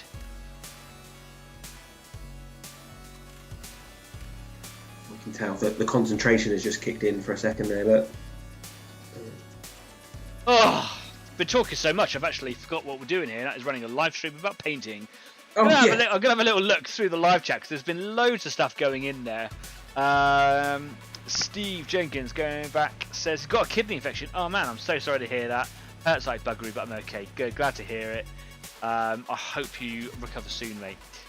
Get that kidney infection done. 111 was very good. Got the doctor's appointment the same day. Yeah, man. I rate them. They're cool. Excuse me. Lots to talk about people's issues. Gonna scoot past that. Screaming for the Emperor during play isn't compulsory, but you end up doing it, says Table of Horrors, which I think is in relation to Space Marine 2. You're absolutely right. I feel like I've maybe pooed on Space Marine 2 a little bit.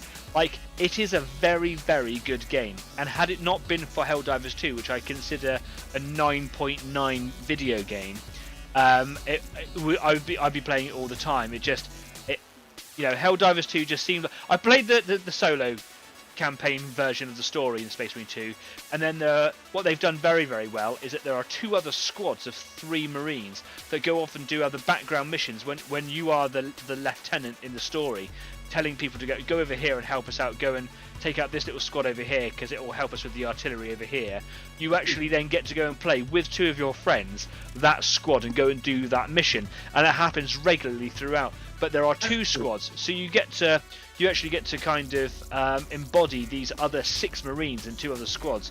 You get to go off and do even more epic things with your mates, but you can also play the campaign in a co-op as well, which they didn't do in the first one. So you've essentially got 3 storylines that you can play with, 3 of you, and that to me is that's opened up the video game accessibility, Yeah, that's great. But me and my friends have just been enjoying Helldivers 2 a little bit, and I reckon that game will probably lose a little bit of favour with us as time goes on. It's just so good, it's not happening. Yeah. You enjoy what you do. Yeah, simple. So we're just not doing that. But I reckon we'll get around. We did start, and then we realised that we were playing on a mode that was too hard for us, because it's actually a very difficult game to play. We were playing on like regular, medium, whatever it is, the original one, and it was just very, very difficult because we're a bit old. Yeah, and you're there for enjoyment. I do that. Yeah, we don't have the reflexes of an 18-year-old. No, or the time to spend playing it enough to get good either. Well, I had 2.5 months, Kyle, over the winter, yeah, but I hell-dived my way through that winter. Can you explain this gap in your CV? Wow, that was I was diving for freedom. Spreading democracy.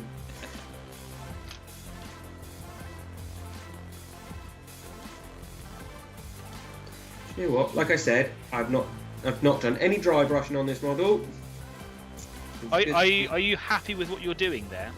Yeah. So really, I'm kind of just filling in block colours, layering up some nice watered down paints, thin layers, and then just going to move. I should be able to move to some edge highlighting and no, not even edge highlighting. Actually, I'm going to build my red up a little bit, just off its base colour, and then probably going to wash as well. And I'm just wondering what to go with for a wash.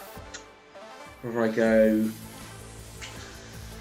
because it's going to be. I'm probably going to go to quite light orange for my top highlights, like a really bright orange. So hopefully build up quite a strong colour. I don't know if to go a brown for a brown wash, like an Agrax or a Agrax can be very dark and can dominate. It's got quite a lot of depth to it. It can dominate. It can darken down your colour scheme quite well. I quite like, if you want a slightly warmer, lighter colour from your brown washes, sepia. Yeah, nice. Yeah, I got both of them. I mean, because it's a test model, I'm happy. I could actually test out some patches and see what I like. I've actually what's that gonna look like? I got Reichland Flesh Shade as well. Oh yeah, give that a try. Experiment. I think as the title might suggest, it's got very fleshy flavours to it. I'm always intrigued when I've watched like other painters, whether it's tutorials or whatever, and one of the things I think I always love whenever I do anything is learning like the whys, and I don't have that with painting. And I watch some great painters and they're like, oh, I'm going to add this shade, and it's one I would never think of using. It'd be like, I'm going to put a red shade on this. Yeah, I know exactly what you mean, and I struggle in the same way. Yeah. So I think and the answer to that, and I know what the answer is, I just have to experiment more and be okay experimenting and don't get precious about it, right? Yeah, exactly. And having these sorts of models lying around that I know I'm not probably going to go back to use, great for experimenting. Oh, Steve, magic carpet surfboard in the background. Thank you for noticing. This one's not magic carpet. This is full shortboard style, rounded pin, extra glass on the deck, double stringer, and it's made for Indonesia. I got it made for me when I lived out there. And I happened to move to somewhere that has a very heavy reef break, big barreling reef, which I can pretty much see from my window. I've really lucked in. So it goes great in a good steep barrely wave. Which is weird because you hate surfing. Oh, I just don't even. What is it? I hate it. Ugh. Surfing again. Ugh. But my normal ride is I love a twin fin fish, a good retro twin fin, just to get away. I remember having a go on your little speedy shortboard, and I nose planted straight away. Yeah. I'm gonna have a go on your board. Hey, you're gonna have your board back. Thank you so much. Oh, Steve Jenkins Croyd then? Oh, not quite. I'm deepest, darkest Cornwall. I can't tell you the name because it's a secret spot, and I'll get told off. pie. Everyone in the village. Sorry. they're very particular about their who knows about their wave. Yeah. Welcome to the village. I don't know why they're Welsh. It's called. Well, no, I suppose Cornwall is kind of Welsh. No, Isn't it it? is. They don't like when you say that though. No. They don't like that. My partner comes from Cornwall. It My partner actually didn't know that, but the rest of the family did. It's just Welsh. It's Wales with more C. Yeah, that's basically it. Even the language it's just Welsh but pronounced different. Don't tell them. Yeah, fish. Fish is the way, Steve. Especially, it's just fun to get on. I don't have to paddle too hard. It goes nice and fast. It's good in a big wave, good in a small wave. And everyone knows you're really cool if you're carrying a fish. It's just science. Can't help it. This is fact. Facts with Kyle. Cornwall is kind of Welsh. I'm going to go as far as to say it is just Wales. I'm going to take the kind of out of there.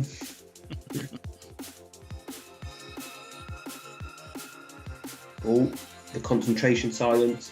Yeah, man. This happens every week. I've been out of shot a lot today, I have to say, because I'm fiddling with this very fiddly masking tape. So for those of you that are watching my stream, wondering what it is that I'm doing, I am painting. I'm also probably sorry. I think all people have probably seen for the last hour and a half is just the top of my head due to the setup I've got going on here. But my apologies.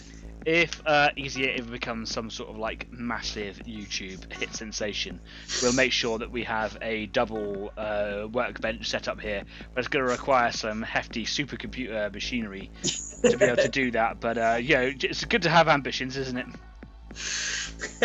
Sorry, Table of Horrors. Don't. We're so close to fire. We're getting so close, and this could be the year, man. So better be careful. Better be careful.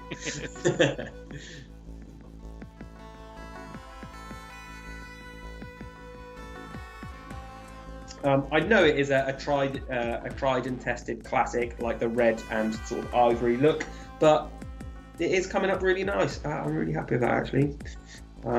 I can see why as well, sort of going a bit grim dark with it would come out really nice as well. So yeah, we'll play around with some different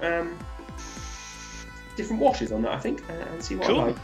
Well, because all the little video frames are all messed up today, I haven't actually put out the last little 10-minute warning, which I normally would say, like, oh, the stream is coming to an end. The stream is coming to an end, and it's coming to an end, like, almost in a minute. So, if you've got anything that you wanted to say or talk about, whatever, now is absolutely the time to do it. I'm just going to be taking this little bit of masking and peel off here. And, yeah, I'm getting a little bit... I've watered my paint down a bit too much. And I'm starting to get a little bit of paint flowing out. You could... Get off tape. You can see it kind of on this little patch here. See, trying to find the focal point. There it is. You can see a little bit of paint has escaped out underneath the tape there, where I didn't push it down enough. That's just because the paint is really quite runny, quite watery. A bit of a shame, but again, I'm not going to get too upset about it because that bit is hidden by the rest of the mech. So I'm really not that upset about it, but I've really got to watch how I formulate my paint layer. But I have to say, I really do. It looks like any poster or TV background from the 90s. It looks like a splash title screen for Saved by the Bell. I know, it's on every textbook. Yeah. Yeah, I'm sure if you went to Pottery Barn, you'd find some blankets of that on it. I like it though, it's really good. It's been fun. I definitely want to revisit it in the future with a lighter turquoise, but right now I'm just focusing on getting this done. I have finished the amount of blue on here. I was hoping for there to be really more colour over it.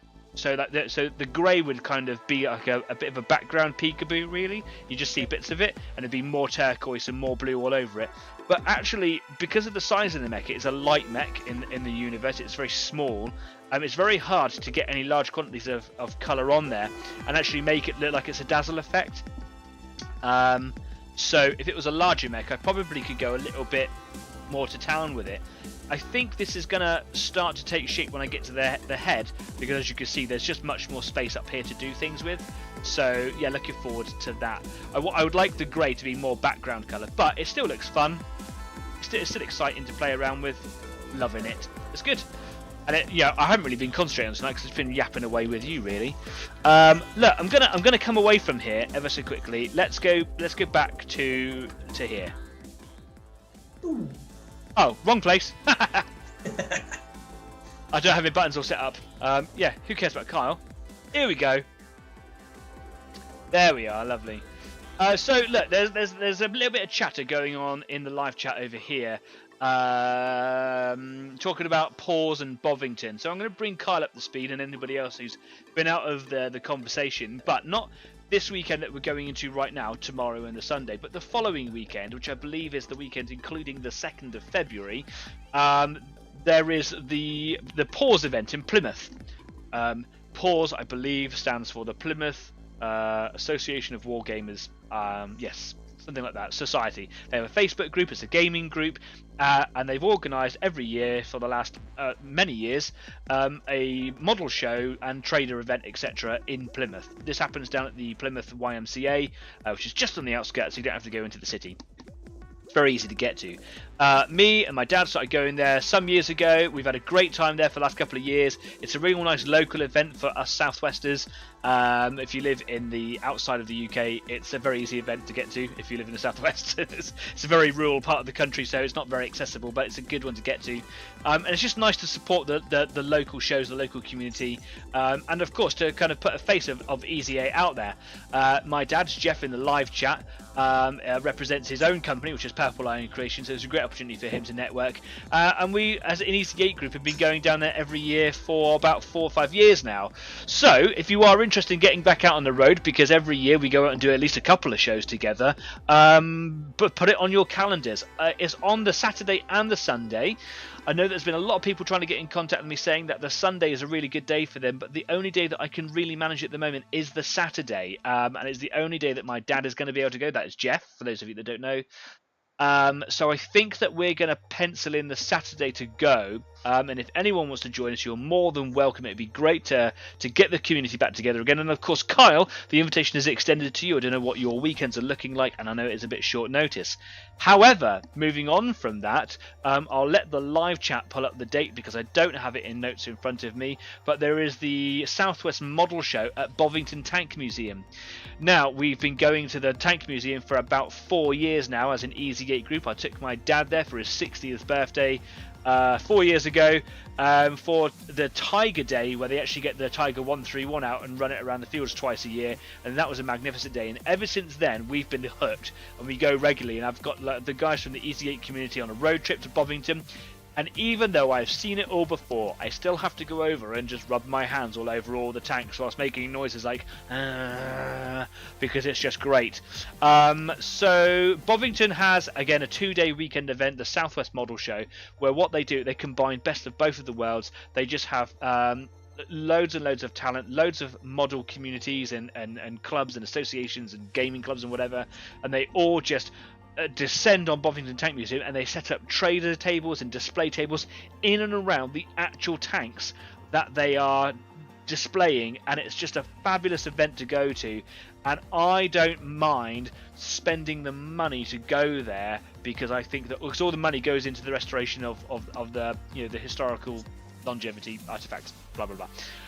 So if you want to join us to go there, that is a day that I could potentially do on the Sunday. I'm still working that one out at the moment, but that is the following weekend. Adrian's just told me the 8th and 9th of February for Bovington Tank Museum. So again, Kyle, and to anybody else, more than happy to go along, get the whole Easy 8 crew out there. That one is just over in Dorset. And if you're interested, Kyle, we can talk about like a car share, because I know for you it's probably about 2.5 hours for you to get to where I am, to then do another 2 hours over there. So we can work something out if you are interested. It's affordable, and if you buy tickets to go, it is an annual thing ticket. So it's really worth going to. It's just a great day out. Kez says, I might even remember my hoodie.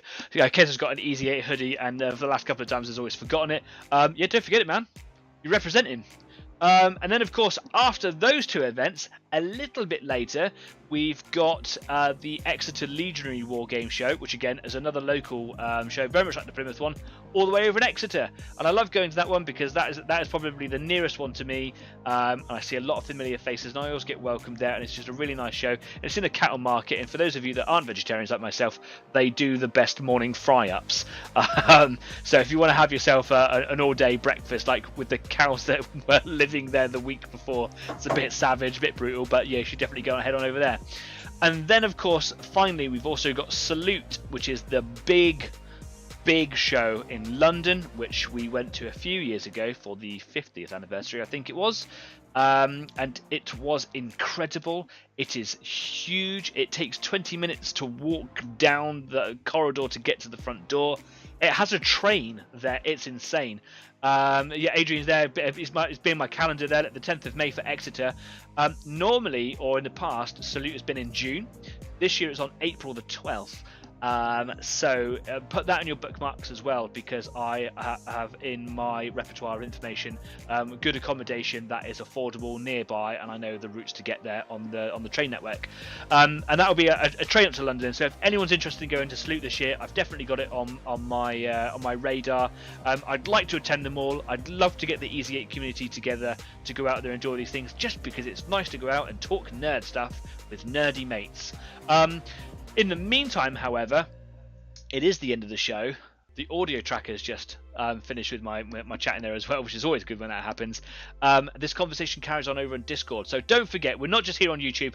We're on Facebook, we're on Instagram, we're on Discord at the Easy 8 After Party. And there's loads of other links and connections and whatever down in the description. Go and check them out.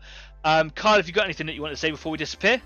Oh, just thank you so much for reaching out, man. It lit my world up when I got your message to come back on the show, and you put up with my terrible communication and still got me on. It's lush to see familiar people in the chat as well. I've got to say, Jeff, I was using the paintbrushes you gifted me all the way back when the Easy 8 started. They're still going strong. I dug out I found some of the sandbags you made me for my desert themed guard and everything. And it's great to see new people in the chat. And yeah, just thank you very much. And it was just lovely to reconnect and do a bit of painting again and remember why I love it. So yeah, thank you so much. And it's a pleasure to see you all again. Episode 200. And here's to another 200. And remember, get us to 300 subscribers. So, yeah, subscribe.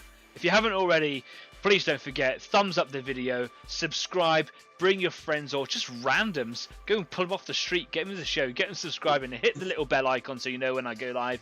If you're not aware of it, it's every Friday, 7 till 9, unless I say otherwise. Share it on Facebook, make a t-shirt, get a tattoo. Don't condone. Carl's going, don't. Don't condone. Don't, please don't do that. I don't have to talk to you folks about it. Cool. And really, that's it for me. Thank you to everybody who's been along on the ride so far. It's been a wild ride. I love it. I always say it's going to get emotional. And I'm going to head on over to Discord. I'm just going to go say hi to my partner quickly before she goes to bed. Then I'm going to be right back up here in a few minutes, and hopefully Carl will join us for a little bit over on Discord too. See you later, guys. Excellent, brilliant. I've just got to find the right button to get out of here. Carl, I'm going to leave you. I'm going to leave you alone over here. You're still in the background, so we can still hear if you're talking. Oh, okay. Oh, there you go. So yeah, that is it from me this week. Until next week, I've got to find the right buttons. It's all a bit weird. Where are my buttons? There we go. That's it from me. Don't forget to subscribe to the show. And if you like what we do, subscribe and subscribe. Take care. See you next week. Keep on painting. You. Subscribe. Basically, I forgot what I was trying to say while I was trying to push the buttons. It's just terrible, isn't it? Cheers. Oh dear. Man, that 2 hours goes fast. It does. It does.